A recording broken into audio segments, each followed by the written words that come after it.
Everybody, welcome to today's workshop. We're going to wait probably about a minute or two just to let people join, and then Scott's going to kick us off. So get comfortable. We don't have any music unless Scott has a tune that he wants to hum, but get comfortable and settle in. No. So I wish I had, I could memorize a hum or something and do it, but maybe next time. So.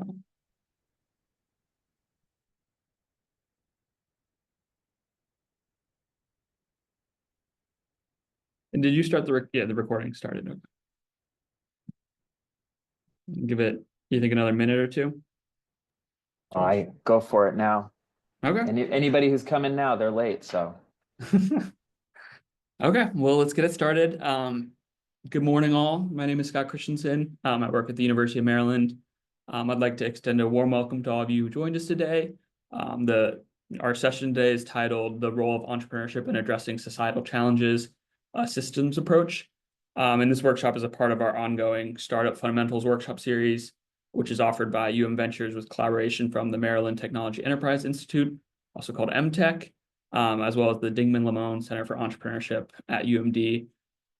For everyone attending, obviously the live version, please feel free to submit questions with the Q&A function. And you can submit those anonymously or with your name.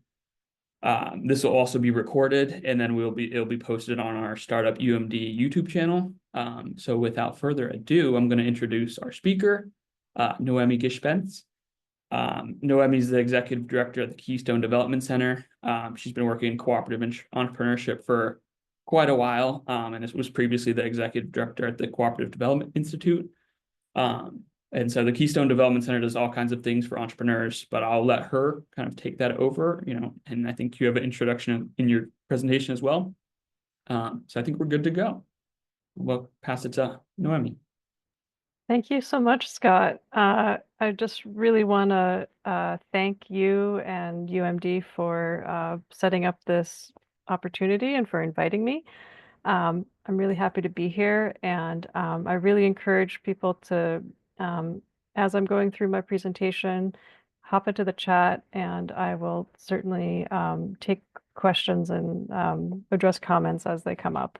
And we'll have time at the end as well for more questions. So yeah, so Scott invited me to make this presentation, and I'm gonna start the actual presentation now.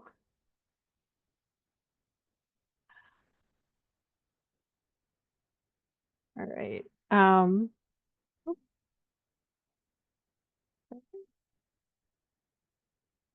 Here we go. So I hope everyone can see that. And I wanted to, this is Startup Fundamentals, so I'm not going to tell you about, running your business or anything like that, because you know that better than me.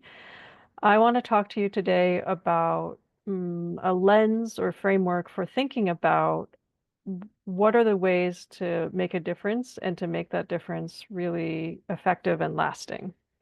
And I am inspired by a great thinker named Donella Meadows, who was a scientist whose ideas were not very well understood and became a writer in order to better communicate what were the things that she was studying.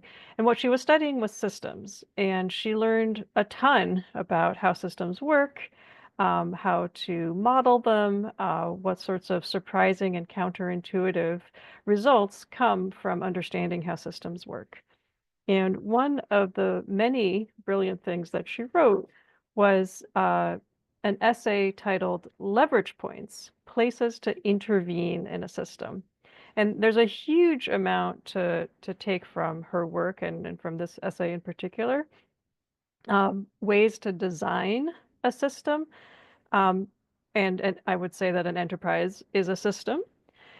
And you can bear these leverage points in mind. And one of the ways that she presented the places to intervene in a system is that she started with things that are obvious and often the subject of conversation, but that are the least powerful places to intervene in a system.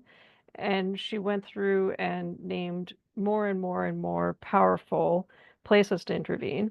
And so today I'm going to start off by talking about one of the highest leverage points in a system, which is its goals. So if we think about businesses and we think about what is the point or what is the goal of a business, originally corporations were chartered for particular purposes, but the idea was that with a goal of enriching their owners, simply through that goal, there would be this sort of magical process that Adam Smith coined the term invisible hand, through which, as, as a byproduct of going towards their goal of enrichment, businesses would produce beneficial goods and services for society, and they would pay their employees, and they wouldn't cause any harm. There wouldn't be any harmful externalities. That's a term that economists use for an effect of an economic activity that's not accounted for like on the books of the people creating that effect. And it could be a beneficial externality. The classic example is I grow some apple trees. My neighbor has a beehive. The bees go and collect pollen from the flowers in my apple blossoms. They make honey. Even if I have nothing to do with it, I have benefited my neighbor. And externalities can also be harmful. Think about pollution, corruption, or any other type of degradation. So this is sort of the ideal case of, how businesses can function and provide benefits to society as a whole. Unfortunately, that's not necessarily what happens. So if we're not in the ideal case and businesses see a path towards profit and or power, if they perceive that they can attain those goals more easily by, say, providing toxic goods and services, think conspiracy theories or unhealthy foods or, any other kind of toxic good or service, and if they can exploit their employees, and if they can shift or avoid any costs that they create, then they will not only do this, but they will loudly proclaim and defend their right to do it.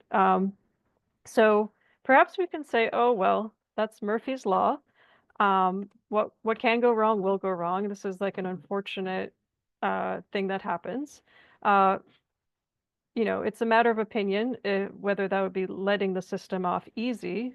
Some might say that this is the system working as intended. Either way, whether it's on purpose or just an unfortunate effect, what we have is that the goals of the system produce outcomes that are undesirable. So the businesses that I work with are cooperatives. And what's interesting about cooperatives is that they have a different goal. Their goal is to serve their members. Like that's what they're set up to do. And so really, if you just start from there, that's like rock bottom. At the very least, they are going to be doing their best to at least provide goods and services to their members that are useful. And that's already pretty good. Like we've already hit on, one of the issues that was a problem with the way regular businesses are set up. And the reason, like this is part of what a cooperative is. It's part of the definition. So the International Cooperative Alliance defines a cooperative as an autonomous association of persons, that could be actual real people or businesses or whatever, who are united voluntarily to meet their common economic, social, and cultural needs and aspirations. So there's the point is to meet needs through a jointly owned and democratically controlled enterprise. Okay, so some of you might notice that the definition includes other things besides just the goal that are points of leverage. So, we have the goal, meeting members' needs, that's great. But there's also, there's indications about what kind of structure it's jointly owned, and about rules, flows of information, and ability to self-organize. So I'm just going to quickly go back to um, the list of places to intervene in a system, and you can see that the structure of information flows, the rules of the system, the ability to self-organize, these are also kind of up there in terms of how important um, those are in changing the way a system works. So that's interesting too. But let's stick with the goals of the system. So we were talking about cooperatives. So every part of that definition contributes to creating a flexible and beneficial structure. Flexible because it can adapt to what members' needs are through the democratic ownership and control. And hopefully that also means like flows of information. And before I go a lot further, since I don't know how much people know about cooperatives, I'm going to give you a little bit more information about the types of co-ops that there are. So, like I said, a co-op is a group of persons. And one of the ways that we can distinguish different forms of cooperative ownership is by kind of looking more closely at who are these persons who are uniting voluntarily and what are the common needs that that enterprise is meeting. So one type is a producer co-op. So we call that for people who are producing similar types of products. So they're independently producing these products, and then they're getting together to collectively market or serve other needs of the producers. So some of the best known co-ops are farmer producer co-ops like Land O'Lakes or Ocean Spray. These are, great big farmer producer co-ops. There's also Organic Valley, things like these. So, but there's also that you can think of a group of artists who have actually very, very different products, but they're each independently producing it and they're marketing it together. That maybe they have a shared gallery. That could also be thought of as a producer co-op, where basically, if you look at the enterprise, the people who own it are the suppliers of the enterprise. Another type of co-op we call purchasing co-op or shared services co-op. In this case, again, the persons who are united are sort of maybe business owners. They might also be organizations or government agencies. They're, maybe municipalities. They are getting together to enhance their purchasing power. And so the owners are enterprises themselves, and what they are providing as a service is like basically an economy of scale. So some of the best known shared services co-ops are like Ace or True Value hardware stores. They're independently owned, and they come together to market. People in the Northeast might know ShopRite Groceries. That's the Wakefern Corporation. It's a cooperative. Best Western Hotels. These are, again, all independently owned businesses that enhance their ability to function by getting together and having back office services, having marketing, having training, whatever services that they need for themselves as businesses that are supplied by the co-op. Another type of co-op is a worker co-op. So that's where the people who own the cooperative are the people who work in the co-op. The the employees are the owners of the business. And the benefit that they're getting out of the co-op is good employment. So you know, they might still here it's a question of like, oh, well, they're providing beneficial goods and services to the market. Maybe, but there's certainly like the point is that they're providing good employment to the employees. Another type of co-op is the consumer co-op. So that is where a cooperative is owned by the final consumers. And there are many, many types of these. People, when you say consumer co-op, you know, it depends on where you live in the country. Some people might think, oh, grocery store co-op. Other people, they might think of a credit union. They might think of a rural electric co-op. They might think of a housing co-op. All of those are consumer co-ops because the people who own them are the final consumers of the good or service. So there, and you can do this with pretty much anything. So, REI is a consumer co-op. It's owned by people who want to buy outdoor equipment. So that's a consumer co-op. And then the final type of co-op to think about is we call a multi-stakeholder or a hybrid co-op. And that just means you're combining two or more of these other kinds. So if you're like combining worker and consumer, they both hold ownership. So there's, a cooperative grocery store in North Carolina, Weaver Street Market, and they are owned both by the consumer members and by the worker members. That's an example of a multi-stakeholder co-op. And part of the reason that you might want to create a multi-stakeholder co-op is if you're trying to meet a need or serve a purpose that encompasses both the needs of consumers and the needs of workers, or both, whatever, some other, maybe it also includes producers who are farmers who supply the grocery store. It harkens to like, okay, well, what's your purpose? If your purpose is to, improve the food system and improve employment and provide, fresh, affordable food, that's where you'd be like, well, maybe we should include all of these stakeholders in the cooperative ownership. So hopefully that makes sense to you all. I'm happy to take questions, but let's go back to talking a little bit more about cooperatives and why they actually not only provide beneficial goods and services, but maybe also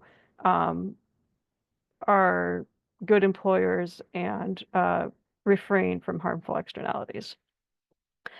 Because with our definition so far, that's not actually necessarily the case that that's going to happen. And you can certainly imagine a co-op that serves its members but exploits employees. I'm sorry to say, REI is right now in a fight with, unionizing employees.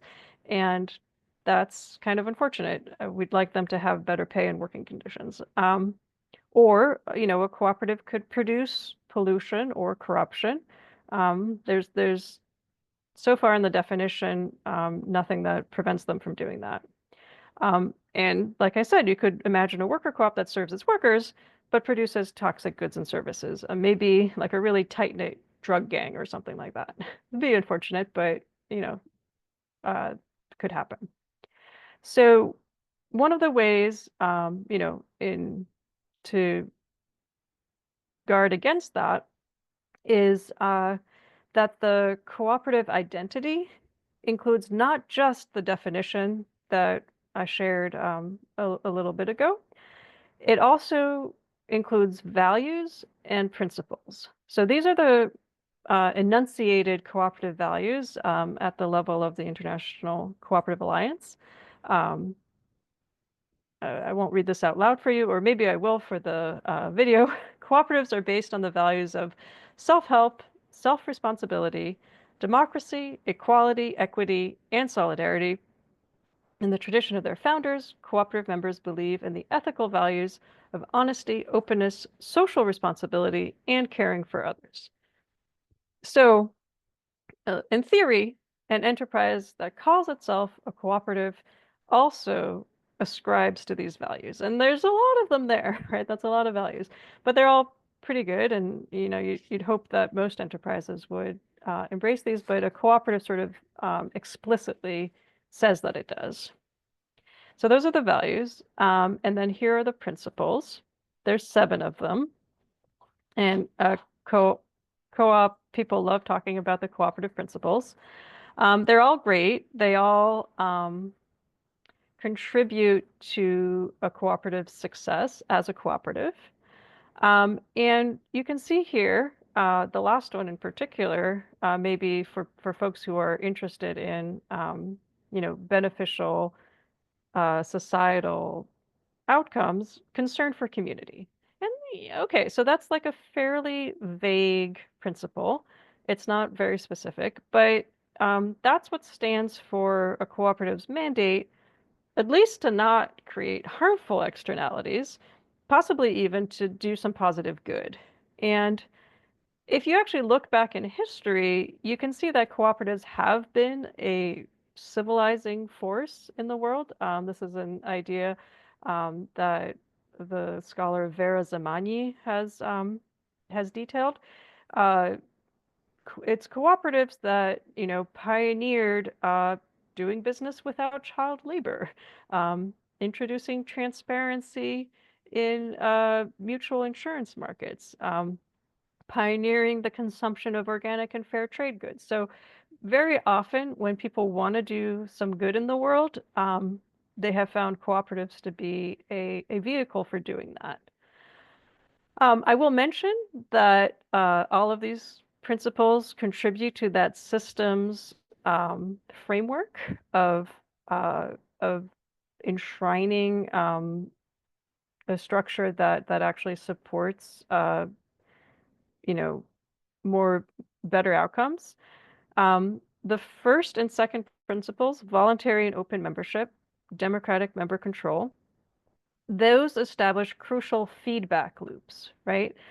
In the first one, people can always vote with their feet if the co-op does not work well for them.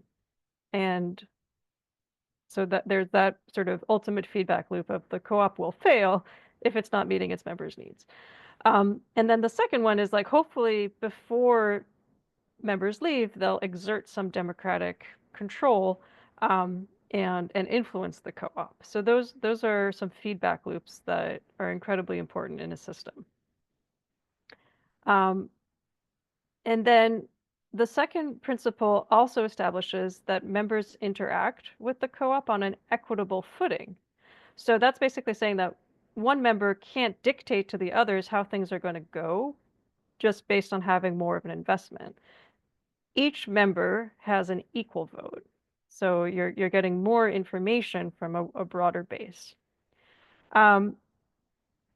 So if the business isn't set up to make a big profit, you might be asking, who's going to invest? Who's going to invest in such an enterprise? So typically members buy an equity share, and that's embedded in the third principle, member economic participation. And as we mentioned, the members could be workers, consumers, vendors, or other businesses. And some co-ops do allow investors or even investor members. And typically as cooperatives, they limit the return that investors can get and or the influence that investors can have.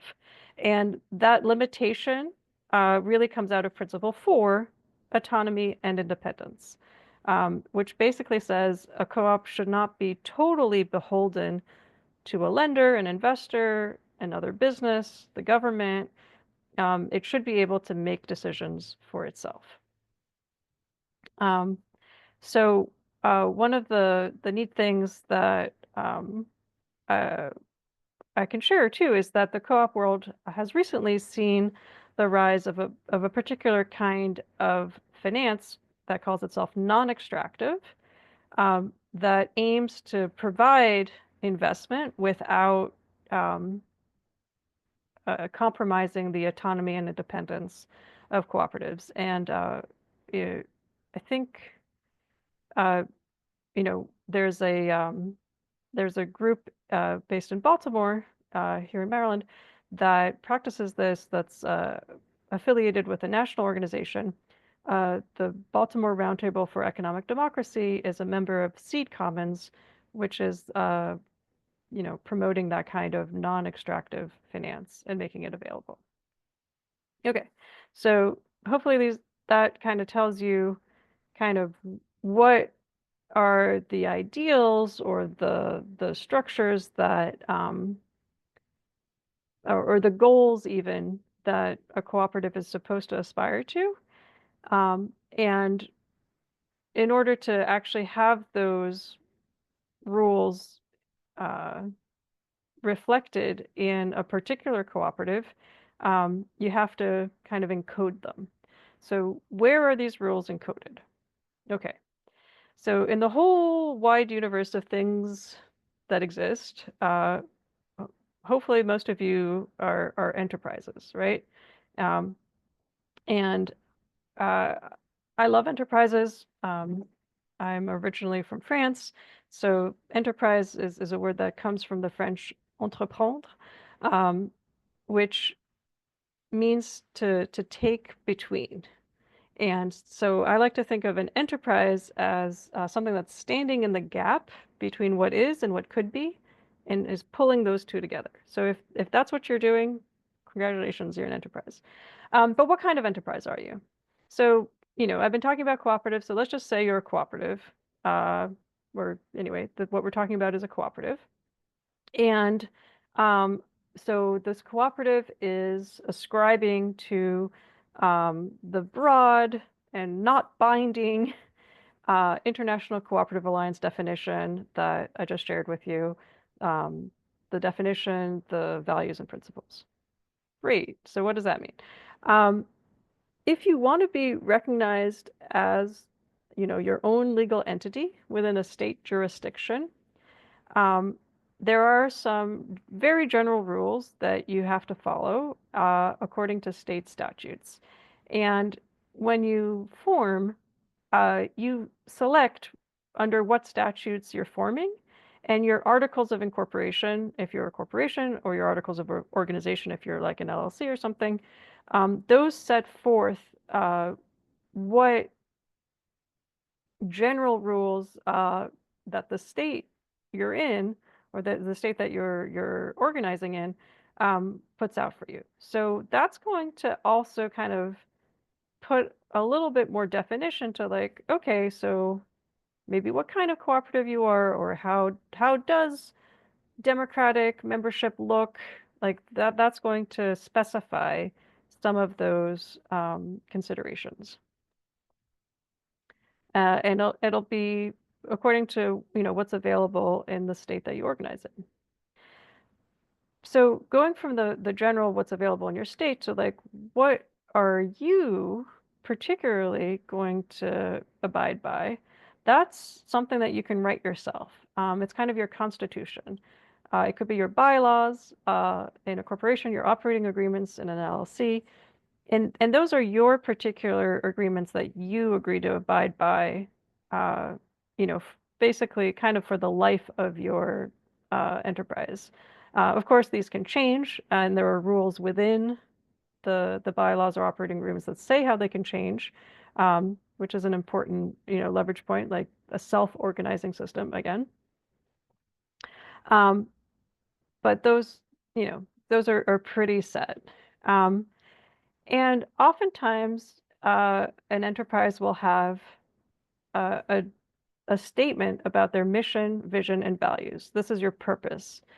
And, these can be updated from time to time, but they tend to be fairly stable. And they also tend to be a really powerful place to drive the outcomes, because in this place is where you're really articulating that purpose, that goal.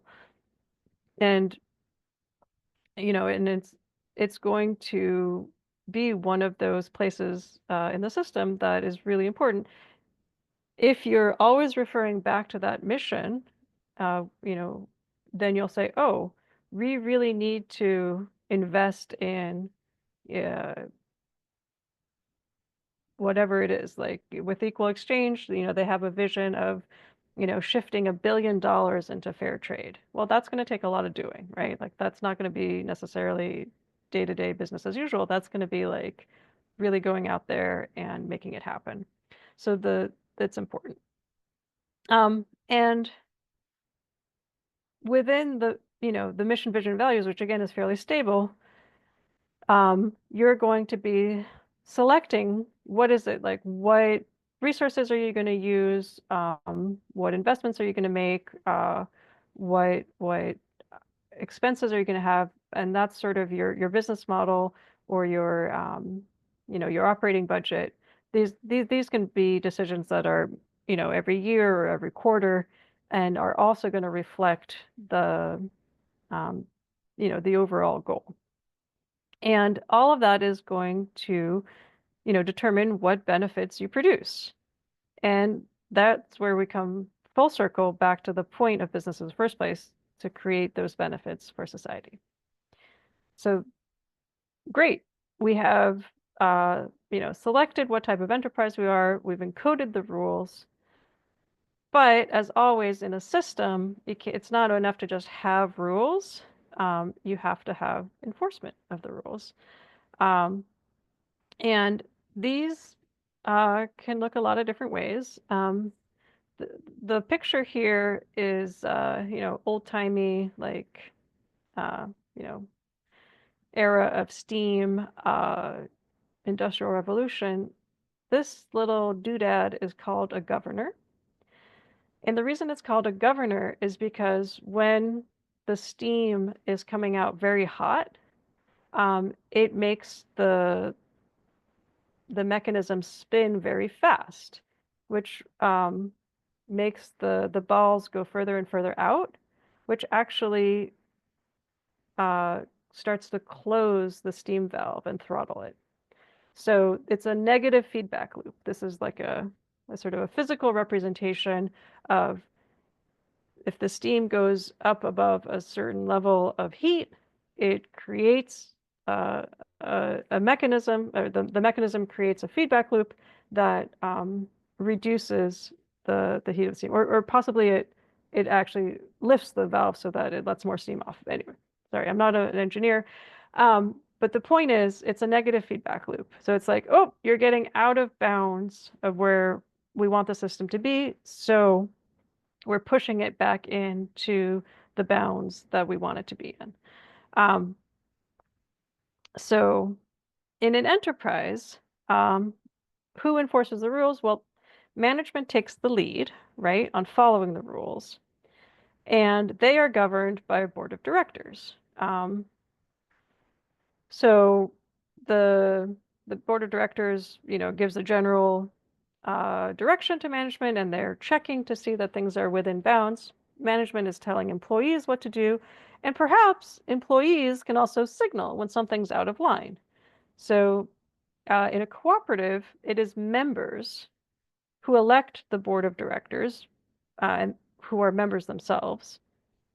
And, they can vote on major policies. Members can perhaps vote directly on major policies.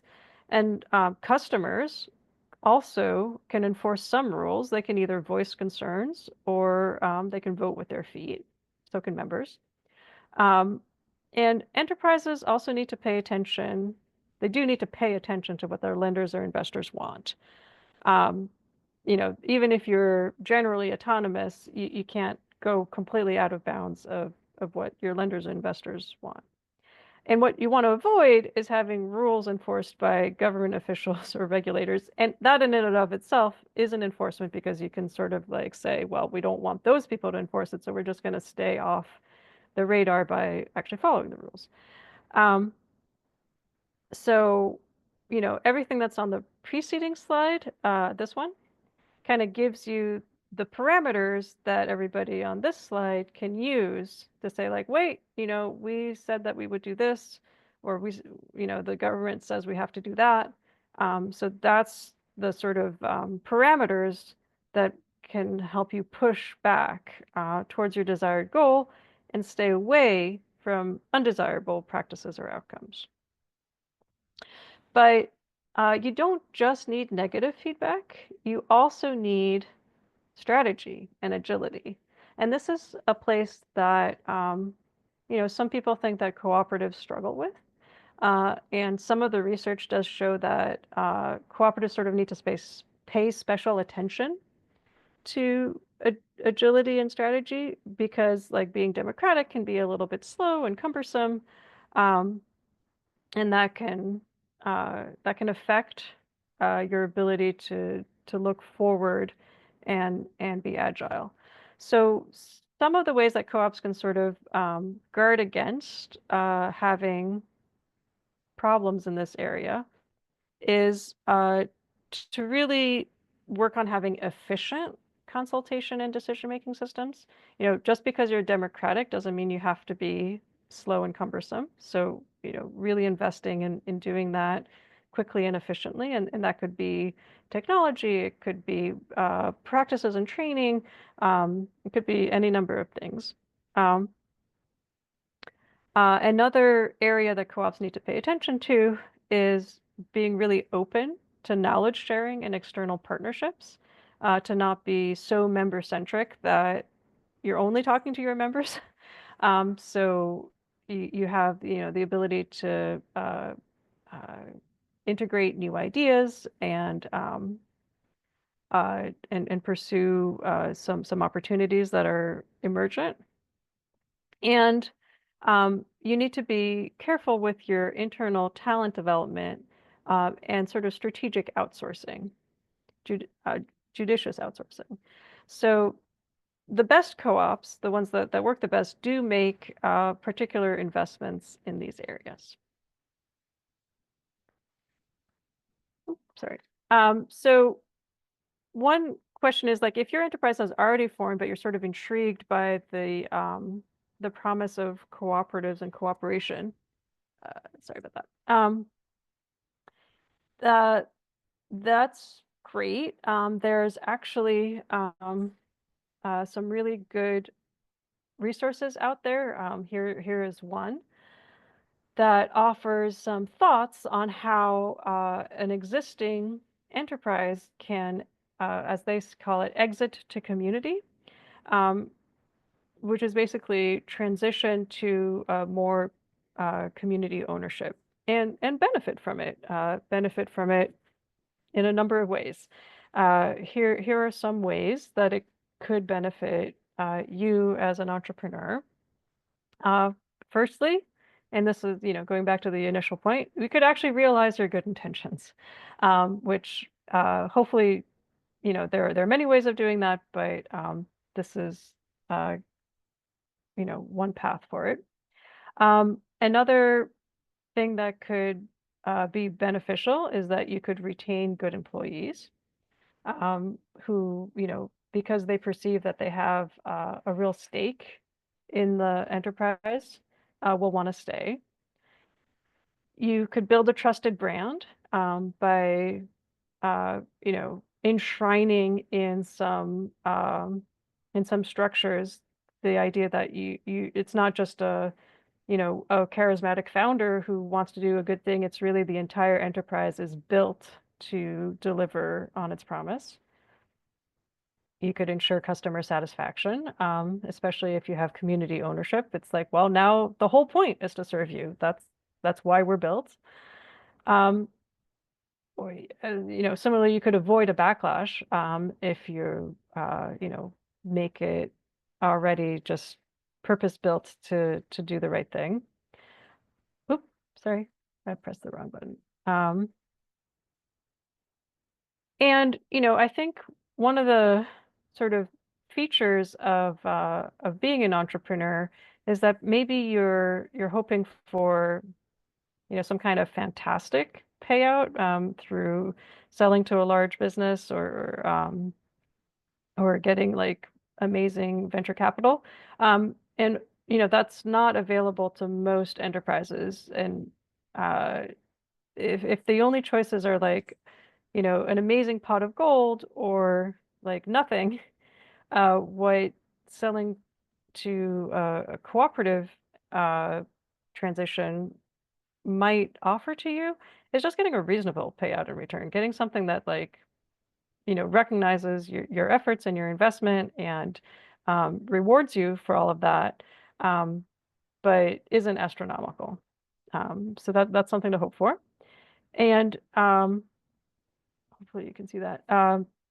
Reducing founder burnout is another possibility. Depending on where you are in your founder journey, it's a lot of work, and kind of sharing that load with other people can reduce the burnout by making it a shared burden. So those are some of the possibilities, and yeah, I hope that it was intriguing for you, and I'm happy to take questions.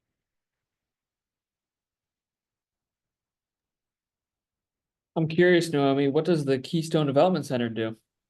Oh, right. So the Keystone Development Center is a cooperative development agency. As the name implies, we are headquartered in Pennsylvania, the Keystone State, but we serve the Mid-Atlantic, Pennsylvania, Maryland, Delaware, New Jersey, and thereabouts. We have been known to also serve DC, Virginia, West Virginia, parts of New York, where that's just where we're centered. And what we offer is help forming the enterprise, or like working on bylaws or reforming bylaws, all that kind of thing. The whole business planning end of things, training on, like I said, the sort of efficient democratic systems and practices. And if a business has formed and they want to transition, we can help structure that transition. We're part of a national network that is called Workers to Owners, that is practitioners that help businesses especially go to worker ownership, but for some enterprises, a different kind of community ownership might be the right way, like maybe hybrid worker and customer, or some other set of stakeholders. But we can help think through what uh, what is the right thing for each of the stakeholders, and what's a plan that works for everybody. Awesome. We just got a question from Robin, asking if you have any resources for people who are not in business yet. They're thinking about developing one and thinking about making it a cooperative. I saw on LinkedIn the series, webinar series you guys are doing. So I just put Yeah, that in the chat. great. There's also, Robin, there's a ton of resources at UMD for entrepreneurs. There's lots of things. But Naomi, do you want to add to that? Sure. So yes, we have the webinar series that we're doing. It's kind of geared towards people who are kind of already in business, but it'll certainly be interesting, and it's free. And that's called Boost Camp. A little play on boot camp, but we're trying to boost existing businesses, especially cooperatives. And in the fall, we'll have our annual Co-op Academy. So that's if you join, especially if you join with a group, it'll kind of step you through all of the steps of cooperative development. So we think of a co-op development process as having 4 or 5 parts. In the first stage, you're exploring. So you're just trying to figure out, like, is a co-op even right for you? What even is a co-op? It's like a fairly wide-ranging phase where you're learning about what are the different types of co-ops, and trying to form a vision for like what you want to do. If a co-op is right for you, then the next phase is assess, where you are thinking about like, okay, like well, what kind of market are we talking about? What kind of products or members are we talking about? Is there interest in that? Can we define, like, in what way our enterprise, our co-op could really, function in the world? And sort of you get a pre-feasibility sense of like, yeah, it could work.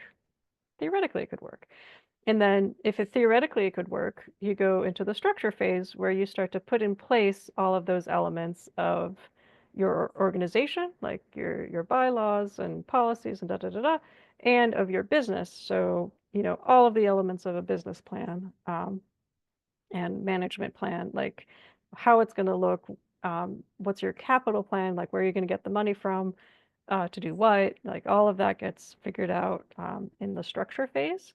And then once you know what you're doing, you go into implementation. And that's where, all of the details of incorporating or organizing, of opening the business, of having, of hiring staff and, implementing all your policies kind of kick into gear, and you're functioning, you're sharing information, you're engaging your members, you know, all of that. And, that's like implementation gets you going. And then we like to think of, a sort of a fifth phase, which is thriving, where, that's all of the things that you do to maintain a healthy business and cooperative. And, maybe from time to time you start to think of like, oh, okay, like how can we grow or change or try something new? And that kind of kicks off the cycle again, where you explore, assess, structure, and implement. And those are the types of things that we work with groups on, kind of stepping you through all of those phases. And, if you're in an industry that we don't know that well, then we also partner with industry specialists who can, go into greater depth on the business plan and stuff like that. And, we partner with lawyers who can, like, will help you come up with draft bylaws, but the lawyers will make sure that they are correct and, don't set up any issues and stuff like that. So, we definitely work in partnership with lenders, with all kinds of different professionals. Awesome. I got another question from Anthony asking about if you could share some examples of multi-stakeholder co-ops that combine nonprofit and for-profit service providers and producers. Yeah. Well, so multi-stakeholder, nonprofit, for-profit. Yeah, we're actually so we're working with one group right now based in Maryland called En Bloom. And they're trying to form a multi-stakeholder co-op where they are going to have producer members, like farmers who are urban farmers. They're going to have people who do educational, like nutrition and wellness type activities. Some of these are for-profit, some of these are nonprofit. They're going to be in schools. So they have both nonprofit and for-profit elements that they're putting together. We also were working, I don't know if it's really multi-stakeholder, it's more, we're working on a cooperative network of food hubs in Western Pennsylvania. So some of those food hubs are businesses, and some of those food hubs are nonprofit, but they want to cooperate with each other to be able to, provide more commercial outlets for their farmers and do their work more efficiently. Yeah, I mean, I would say like half the conversations I have are like, how do you combine business elements with nonprofit elements? Because, we're all trying to make the world a better place, and it's going to look a lot of different ways, and there's so many different combinations that you can make with that. Yeah, the Weaver Street Market multi-stakeholder co-op that I mentioned, that's consumer and worker. One of the things that's cool about them is they've thrown off like other enterprises, one of which is a housing co-op, one of which is like a nonprofit radio station. Like they've like really as a way to serve their members, they've thought of so many different things. They've formed like uh, a food preparation kitchen, like a kitchen that both produces prepared foods for their grocery stores and now also um, services other grocery stores and can help like new grocery stores form even. So, um, so they're not all members of the same co-op. Like some of them have spun off as their own things, but it's a sort of an example of how a co-op can uh, combine nonprofit elements and for-profit elements.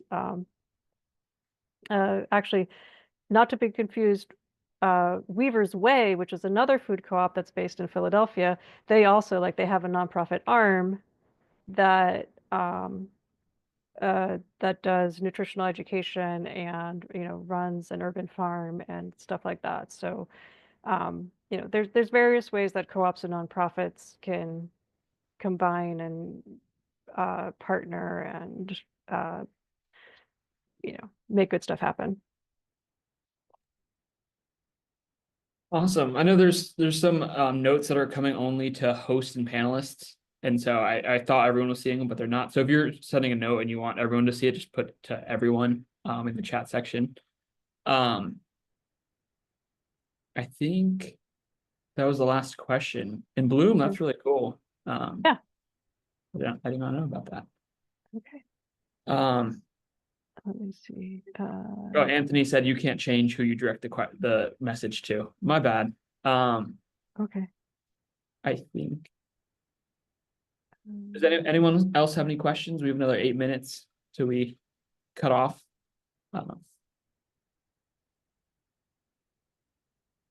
So Anthony, so not Weaver's Way, but the other one before. Oh, Weaver Street Market. Weaver Street Market. Okay. And Yeah, then they're in North Carolina. apologies. The other group she was talking about in Maryland is En Bloom. And let me send the link.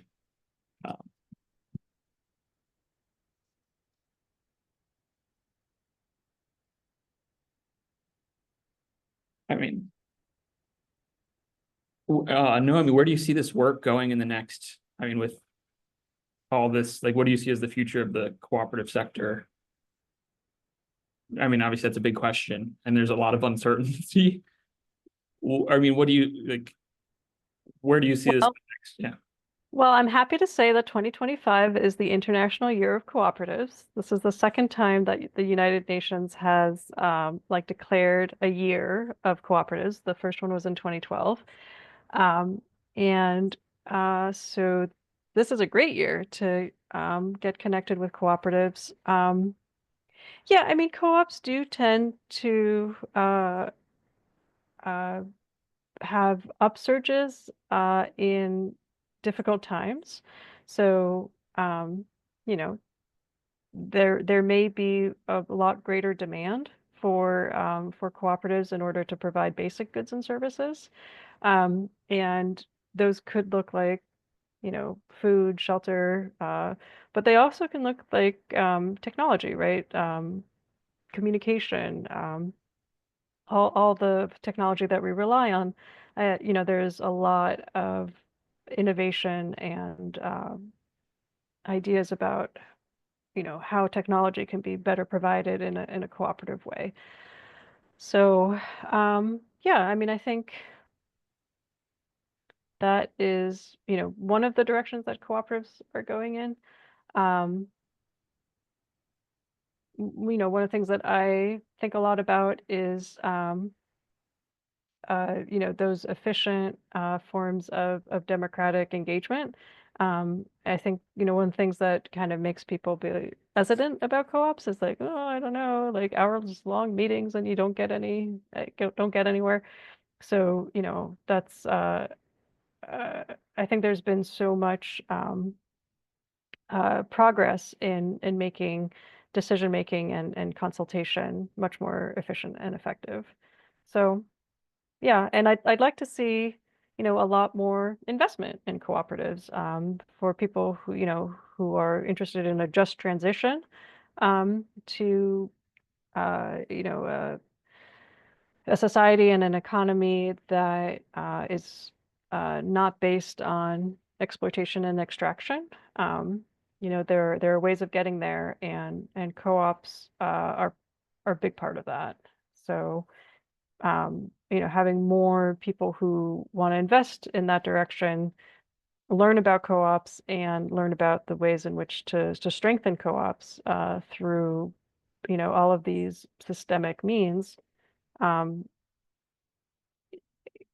That I think will probably increase. Yeah, hopefully, yeah. Mhm. One other event, I think no more questions. I think we can probably call it. I'm going to highlight one other event that's happening later today at 3 p.m. We're doing a Chesapeake Bay Entrepreneurs Roundtable. And I just put the link in the chat. It's essentially just bringing together some of the cool entrepreneurs doing a lot of work in this green and community health space, and trying to make those connections and collisions and get people to know who the other people are, right? Because I think there's a lot of siloed, a lot of this work is very siloed across Maryland and across the watershed. And so this event is how do we make those connections, right? Because that's the reality is I think there's got to be a lot more cooperation going forward, tied into cooperatives, So with that said, thank you guys for joining this webinar. Noemi or Josh, do you have anything to add before I close it out? Yeah. Well, I'm so pleased that people found it useful, and please reach out if you have a question or feel like there's something that I could help you with. We are a nonprofit. We're not a cooperative, and we are here for you. Awesome. So with that said, this webinar will be online. We'll have it on the UMD Fundamentals webpage. Yeah, so that's it. Thank you guys for joining.